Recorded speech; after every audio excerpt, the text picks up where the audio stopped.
Hello everyone, ఇలాంటి videos మీకు ముందుగా కావాలి అనుకుంటే మా ఛానల్ని సబ్స్క్రైబ్ చేసుకొని పక్కనే ఉన్న బెల్ ఐకాన్ని క్లిక్ చేయండి. అప్కమింగ్ రివ్యూలోకి వెళ్ళిపోదాం. చామంతి ప్రేమ్ భయపెట్టిన భయంతో డమ్మీ యువరాణులందరూ క్యూలో నించొని, సార్ మేము ఆ దెబ్బల్ని తట్టుకోలేకపోయాను కాబట్టి నేను ఎలిమినేట్ అయిపోతాను. నేను మోసం చేసే ఇక్కడికి వచ్చాను. యువరాణిని కాను నేను. ఏదో పేపర్లో యాడ్ చూసి అన్ని వేల కోట్లకి వారసురాలను అయిపోదామని ఆశతో వచ్చాను అని ఫస్ట్ వచ్చిన దీపిక అనే అమ్మాయి అయితే తను యువరాణి కాదు అనే విషయాన్ని ఒప్పేసుకుంటుంది. ఒక్కసారిగా అదంతా విని అందరూ షాక్లో ఉండిపోతారు. వెంటనే, సార్ ఏంటి సార్ ఇదంతా? అరుణ్ సార్ వెంటనే పోలీస్కి కాల్ చేయండి. ఈవిడ అబద్ధం చెప్పి వచ్చింది, నా స్థానాన్ని లాక్కోవాలనుకుంది అని రోజా ఏదో నిజాయితీ పరురాల్లా మాట్లాడుతూ ఉంటుంది. వెంటనే ఆ దీపిక హర్షవర్ధన్తో, సార్ మీ కాళ్ళు పట్టుకుంటాను, నా లైఫ్ స్పాయిల్ అవుతుంది, జీవితంలో ఎప్పుడూ మోసం చేయలేదు, ఫస్ట్ టైం మోసం చేశాను, ప్లీజ్ సార్ నన్ను క్షమించండి అనేసరికి హర్షవర్ధన్, చూడమ్మా ఇంకెప్పుడు ఇలాంటి తప్పులు చేయొద్దు, వెళ్ళిపో అని తన్ని పంపించేస్తారు. మిగిలిన ఇద్దరు అంటే అక్షిత అండ్ గీత మాత్రం స్టిల్ కంటిన్యూ అవుతామనే చెప్తారు. ఇంకలా చామంతి గీత దగ్గరికి వచ్చి, గీతమ్మ మీరేమీ కంగారు పడకండి, మీరే గెలుస్తారు, మీపై నాకు ప్రేమ్ బాబుకి నమ్మకం ఉంది, మీరే అసలైన యువరాణి అని మాకు అనిపిస్తుంది అని చెప్పేసరికి, థ్యాంక్ యూ చామంతి గారు, మీరిచ్చిన ఈ ధైర్యమే నాకు కొండంత అండగా ఉంది అని గీత చామంతితో చెప్తుంది. అప్పుడే కరెక్ట్గా ప్రేమ్కి ఫోన్ కాల్ వస్తుంది. ఏంటి? అవునా, నేను ఇప్పుడే వస్తున్నాను, చామ్ చామ్ అని పిలుస్తారు. ఏమైంది ప్రేమ్ బాబు అని అంటుంది. చామ్ డిఎన్ఏ రిపోర్ట్స్ వచ్చేసాయంట, వెళ్ళి కలెక్ట్ చేసుకుందాం పదా అని వెళ్ళబోతుంటే నిషా అండ్ వాళ్ళ ఫాదర్ ఇద్దరూ ఇంటికి వస్తారు. ఎక్కడికి వెళ్తున్నారు అల్లుడు గారు? మీరేమీ వెళ్ళాల్సిన అవసరం లేదు, మేమే ఆ డిఎన్ఏ రిపోర్ట్స్ని తీసుకొని వచ్చేసాం, ఇదిగోండి మా చేతుల్లోనే ఉన్నాయి అని అంటారు. నిషా వాళ్ళ ఫాదర్ అయితే, ఉంటే ఇంకెందుకు వెయిట్ చేస్తున్నారు, చదివి చూపించండి అని అంటారు. ప్రేమ్, నేనెందుకు చదవడం, మీ నాన్నగారు ఉన్నారు కదా, మీ నాన్నగారే చదువుతారులేండి బాబు. హర్షవర్ధన్ గారు మీరే మీ నోటితో చదవండి అని డిఎన్ఏ రిపోర్ట్స్ని హర్షవర్ధన్ చేతిలో పెడతారు. నాన్న రిజల్ట్ నెగిటివ్ వచ్చింది కదా అని అంటాడు ప్రేమ్. ఒక్కసారిగా రిపోర్ట్స్ చూసి షాక్ అయిపోతారు హర్షవర్ధన్. లేదురా, రిపోర్ట్స్ పాజిటివ్ వచ్చాయి అని చెప్పేసరికి ఒక్కసారిగా షాక్లో ఉండిపోతాడు ప్రేమ్. ఇంకా అలా చామంతి కూడా షాక్ అయిపోతుంది. ఇప్పటికైనా నమ్ముతారా ప్రేమే నా ప్రెగ్నెన్సీకి కారణమని? కానీ ఇదంతా కావాలనే కాదు అని, ప్రేమ్ మత్తులో ఉన్నాడని గతం మర్చిపోయి మాట్లాడుతున్నాడు. ప్రేమ్, నీకు గుర్తుందా, ఒకవేళ నిజం ప్రూవ్ అయితే నా మెల్లో నువ్వు తాళి కడతానన్నావు, మరి ఎప్పుడు కడతావు ప్రేమ్? ఎప్పుడు రెడీ చేసుకోమంటావు తాళిని అని అడుగుతుంది నిషా. ఒక్కసారిగా ఇంకా ప్రేమ్ అయితే అలా షాక్లో ఉండిపోతాడు. లేదు లేదు, ఇదంతా ఇదంతా ఏదో కుట్ర అని అంటారు.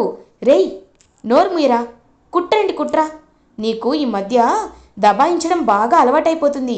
ఇదిగో ఈ చామంతితో కలిసి తిరుగుతూ దాని అలవాట్లే నువ్వు చేసుకున్నావు. నీకొక విషయం చెప్తాను, మర్యాదగా విను. ఒక ఆడపిల్లని మోసం చేయడం తప్పురా. ఆడపిల్ల ప్రెగ్నెంట్ అయ్యాక తండ్రిని నేను కాదు అంటే నిషా ఎంత బాధపడుతుందో నీకు తెలీదా అని రమాదేవి అంటుంది. ఇంకా వెంటనే ఫ్లాష్ బ్యాక్లోకి వెళ్తుందనమాట చామంతి. ఒకప్పుడు రాజావారి ఇంటి పని మనిషిగా ఉంటూ ఎన్నో ఎన్నో తప్పుడు పనులు చేసిన నువ్వు ఇప్పుడు తప్పుల గురించి మాట్లాడుతున్నావా?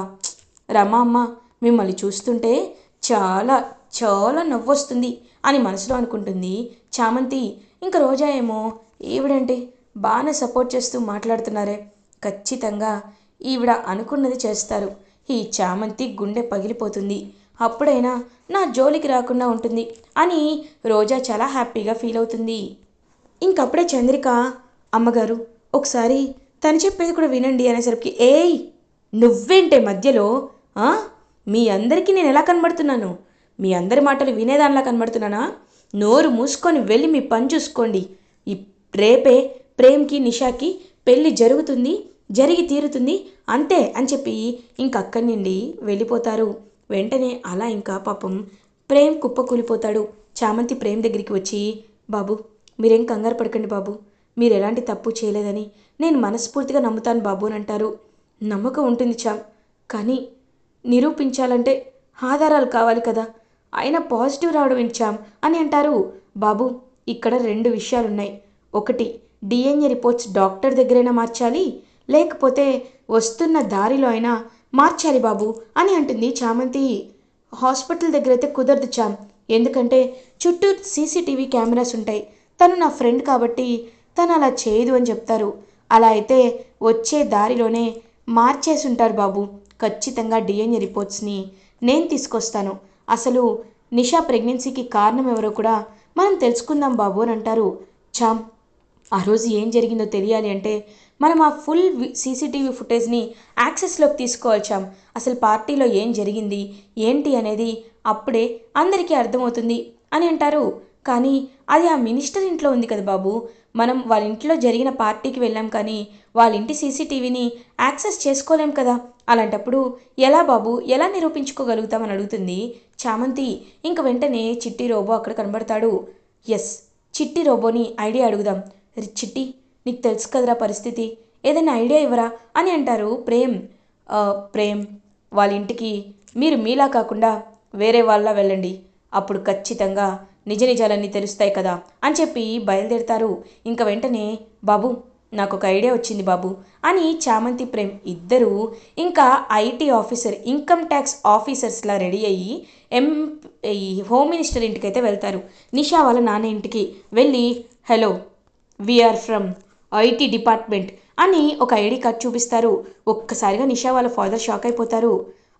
నేను ట్యాక్స్ అంతా కరెక్ట్గా కడతాను కదా, ఏంటి మీ ప్రాబ్లం అని అడుగుతారు. ట్యాక్స్ పేమెంట్ కరెక్ట్గా ఉంటే సరిపోదు సార్, దానికి తగ్గ ఇన్కమ్ ఉండాలి. మీరు అన్డిస్క్లోజ్డ్ ఇన్కమ్ని ఇంట్లో దాచిపెట్టారని మాకు ఇన్ఫర్మేషన్ వచ్చింది, కాబట్టి బ్లాక్ మనీని బయటికి తీయాలి మేము. మీరు మాకు కోఆపరేట్ చేయకపోతే మిమ్మల్ని కస్టడీలోకి తీసుకోవాల్సి వస్తుంది, కాబట్టి మాకు కోఆపరేట్ చేయండి. మీరు అక్కడికి వెళ్ళండి వెళ్ళండి అని చెప్పి ఒక రూమ్లో లాక్ చేసేస్తారు నిషా వాళ్ళ ఫాదర్ని. ఇంకా నిషా వాళ్ళ మదర్ అండ్ ఫాదర్ ఒక రూమ్లో లాక్ అయిపోతారు. నిషా ఏమో ఇంకా అక్కడ కాకుండా గుణ దగ్గరికి వెళ్తుంది కాబట్టి ఇంట్లోనే ఉండదు. సో అలా చామంతి ప్రేమ్ ఇద్దరు ఇంకా అన్ని రూమ్స్ వెతుకుతున్నట్టు నటిస్తూ సీసీటీవీ ఫుటేజ్ని చూస్తారు, యాక్సెస్లోకి తీసుకుంటారు. క్లియర్గా అందులో ఫుల్ వర్షన్ ఉంటుంది. ఇంకా వీడియో మొత్తం వాళ్ళ పెన్ డ్రైవ్లోకి కాపీ చేసుకొని అక్కడి నుండి బయలుదేరి వెళ్ళిపోతారు చామంతి ప్రేమ్. బాబు, డోర్ లాక్ చేసే ఉంది కదా బాబు అని అంటారు. వాళ్ళకి అలాగే కావాలే, ఆ నిషా ఉందిగా, అదొచ్చి తీసుకుంటుంది, పద చామ్ వెళ్దాం అని చామంతి ప్రేమ్ ఇద్దరు కలిసి బయలుదేరుతారు. సో బయలుదేరి వెళ్ళేసరికి అక్కడ ఇంకా నిషా అయితే ఇంటికి వస్తుంది. గుణతో మాట్లాడుతుందన్నమాట. First of all, Guna, thanks రా, నువ్వు నువ్వు ఇప్పుడైనా మళ్ళీ ఎక్కడ అడ్డంగా దొరికిపోతావో, సరిగ్గా పనిచేయవో అని చాలా టెన్షన్ పడ్డాను, బట్ ఈసారి మన ప్లాన్ సూపర్ సక్సెస్ అయింది అని అంటుంది నిషా. లేకపోతే నేను ప్లాన్ చేస్తే అవదా ఏంటి, ఖచ్చితంగా అయ్యి తీరాల్సిందే అని ఎంతో హ్యాపీగా చెప్తాడు. ఇప్పుడు నీకు ప్రేమ్కి పెళ్లి జరుగుతుందిగా అని అంటారు. రేపు మార్నింగే పెళ్ళి, నువ్వు మాత్రం రావద్దు అని అంటుంది నిషా. ఏంటి అంత మాట అంటున్నావు అని అంటారు. రేయ్, ఎంతైనా నేను ఒక ఆడపిల్లని, నాకు కొన్ని ఎథిక్స్ ఉంటాయి. నువ్వు నా ప్రెగ్నెన్సీకి కారణం. నేను ప్రేమ్ని పెళ్లి చేసుకుంటున్నాను, కళ్ళ ముందు నిన్ను పెట్టుకొని ప్రేమ్తో తాళి కట్టించుకుంటున్నానంటుంటేనే నా మీద నాకే అసహ్యం వేస్తుంది. కాబట్టే నువ్వు నా కంటికి కనిపించకుండా ఉంటేనే నేను ప్రశాంతంగా ప్రేమ్తో తాళి కట్టించుకుంటాను, సరేనా అని అంటుంది నిషా. ఓకే ఓకే, అది నీ personal opinion, happy married life అని చెప్పి గుణ అక్కడి నుండి వెళ్ళిపోతాడు. ఇంకా అలా చామంతి ప్రేమైతే ఇంట్లో నుండి బయటకు వచ్చేసేసరికి నిషా ఇంట్లోకి ఎంటర్ అయ్యేసరికి అంతా చూస్తుంది. ఇదేంటి ఇల్లంతా సైలెంట్గా ఉంది, అమ్మా నాన్న ఎక్కడున్నారు, నాన్న, డాడీ అని పిలిచేసరికి బేబీ బేబీ అని తలుపు కొడుతూ ఉంటారు నిషా వాళ్ళ ఫాదర్. ఇదేంటి పైనుండి సౌండ్ వినపడుతుంది, మై గాడ్, లాక్ చేశారేంటి, ఏమైంది అని అడుగుతారు. ఏమైందేంటి, ఇదిగో ఐటీ ఆఫీసర్స్ వచ్చారు అని అంటారు. ఏంటి ఐటీ ఆఫీసర్స్ వచ్చారా, మరి ఇల్లంతా మామూలుగానే ఉంది అని అనేసరికి వచ్చి తీసుకొని వెళ్తానన్నారు, మన ఇంట్లో ఏ బ్లాక్ మనీ లేదన్నా వినలేదు అని చెప్పేసరికి ఇంకా ఒక్కసారిగా అలా చూస్తూ ఉంటుందన్నమాట నిషా.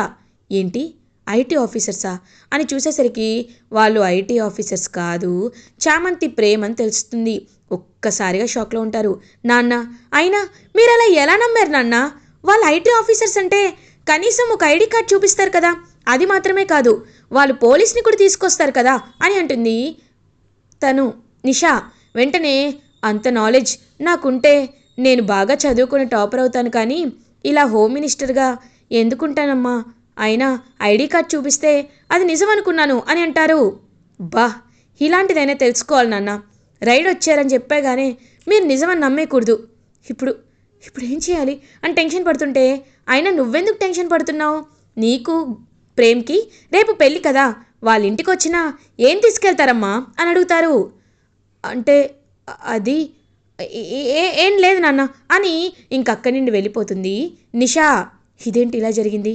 ఖచ్చితంగా వాళ్ళ సీసీటీవీ ఫుటేజ్నే తీసుకువెళ్తారు.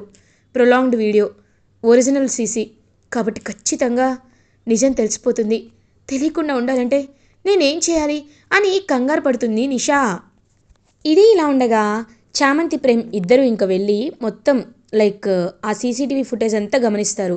అందులో క్లియర్గా ప్రేమ్ తన్ని డ్రాప్ చేసి వెళ్ళిపోవడం, తర్వాత ఆ గుణ తన రూమ్కి వెళ్ళడం అంతా క్లియర్గా రికార్డ్ అయి ఉంటుంది. ఒక్కసారిగా షాక్లో ఉండిపోతారు చామంతి అండ్ ప్రేమ్. మై గాడ్, ఇదే ఒరిజినల్ ఫుటేజ్ చామ్. అంటే నిషా ప్రెగ్నెన్సీకి కారణం ఆ గుణ గడిచాం అని అంటారు. బాబు, ఇది క్షమించరాని నేరం బాబు. ఈ నేరాన్ని వాడి నోటితోనే చెప్పించేలా చేద్దాం బాబు. ఎంత కాకపోతే మీ జీవితాన్ని నాశనం చేయాలనుకున్నాడు బాబు వాడు అని చెప్పి ఇంక వెంటనే అలా చామంతి ప్రేమ్ అయితే గుణ ఇంటికి వెళ్తారు. గుణ అప్పటికే ఫుల్గా డ్రింక్ చేసి పార్టీ చేసుకుంటూ ఉంటే గుణాని ఒక్కటి కాళ్ళతో కొడతాడు ప్రేమ్. ఒక్కసారిగా గుణ అక్కడికి వెళ్ళి పడతాడు. ఏయ్, ఎవరు నన్ను కొడుతుంది అని అడిగితే, రేయ్ నీ వల్లే కదరా నా జీవితం నాశనం అయ్యేది. ఎంత నటించారా ఇద్దరు. ఛీ, మీ గురించి ఖచ్చితంగా అన్ని నిజాలు చెప్తాను రా అని చెప్పి ఇంకా వాడి కాలర్ పట్టుకొని ఈడ్చుకు వెళ్తూ ఉంటారు ప్రేమ్. వీడు ఇలా అయితే చెప్పడు చామని చెప్పి ఇంకా అలా వెంటనే గన్ అయితే తీస్తాడనమాట ప్రేమ్. ఇంక వెంటనే అలా చూస్తూ ఉంటారు. రేయ్ ప్రేమ్, ఏం చేస్తున్నావురా అని అడుగుతారు హర్షవర్ధన్. నాన్న, వీడు కావాలనే అబద్ధాలు చెప్తున్నాను నాన్న, ఒకసారి వీడు మాటలు వినండి. రేయ్, నిషా ప్రెగ్నెన్సీ కారణం ఎవర్రా అని అడుగుతారు. ఎవరండి?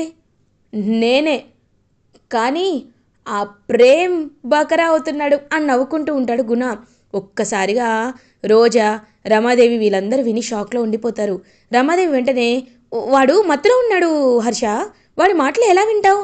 వాడిని చూస్తుంటేనే అర్థమవుతుంది కదా వాడు ఎంతలా డ్రింక్ చేశాడో. వాడి మాటలు మనం ఎలా పట్టించుకుంటాం అని అంటారు. అది మాత్రమే కాదమ్మగారు, ఈ వీడియో ఫుటేజ్ని చూడండి, ఇంకా బాగా మీకు అర్థమవుతుంది. ఇంకా సీసీటీవీ ఫుటేజ్ చూసేసరికి ఒరిజినల్ కాబట్టి ఒక్కసారిగా షాక్లో ఉండిపోతారు. మై గాడ్, అంటే వీడు ఇలా కావాలనే ప్రేమ్పై నిందలు వేశారా అని గుణ చెంప పగల కొడతారు హర్షవర్ధన్. అప్పుడే ఇంకా నిజం తెలుసుకొని నిషా అండ్ వాళ్ళ ఫాదర్ కూడా వస్తారు. సో నిషా వాళ్ళ ఫాదర్ కూడా నిషా చెంప పగల కొట్టి, నీకు శిక్ష ఏమీ లేదు, వీడినే పెళ్లి చేసుకో, వీడితోనే తాళి కట్టించుకో అని చెప్పి ఇంకా అలా డ్రింక్ చేసున్న గుణతోనే నిషా తాళి కట్టించేస్తారు. సో గుణ ఇంకలా మత్తులో తూగుతూ ఉంటాడు. ఇది ఇలా ఉండగా మార్నింగ్ అవుతుంది. గుణ నిద్రలేచి చూసేసరికి క్లియర్గా ఇంక పెళ్ళైపోయి ఉంటుందన్నమాట. ఒరేయ్, నీ వల్లేరా ఇదంతా అని చెప్పి వాడిని కొడుతూ ఉంటుంది నిషా. ఏయ్, ఏంటి నువ్వు నా పక్కనున్నావేంటి అని అడుగుతారు. నువ్వే నా మెల్లో తాళి కట్టావు అని అంటుంది నిషా. ఏంటి, నేను నీ మెల్లో తాళి కట్టానా? అసలు ఎలా జరుగుతుంది ఇదంతా, ఏంటిదంతా అని గుణ అనుకుంటాడు. ఎప్పుడైనా పాపం చేస్తే ఆ పాపం మీకే చుట్టుకుంటుంది అనడానికి ఎగ్జాంపుల్ అని అంటాడు ప్రేమ్. ఒక్కసారిగా గుణ షాక్ అయిపోతాడు. వెంటనే గుణ చెంపలు రెండు పగల కొడతాడు. ఎంత ధైర్యం రా మీకు, నా చామ్ని జీవితం నాశనం చేయాలనుకొని ఇంత తెగిస్తావురా నువ్వు? రేయ్, ఎప్పుడైనా గుర్తుపెట్టుకో, ఒక అమ్మాయికి ఎవరు తోడుగా ఉండకపోయినా తన మనసు స్వచ్ఛంగా ఉంటే తనకు ఆ దేవుడే తోడుగా ఉంటాడు. అందుకే మీ ఇద్దరి పాపాల్ని ఇలా తీర్చాడు.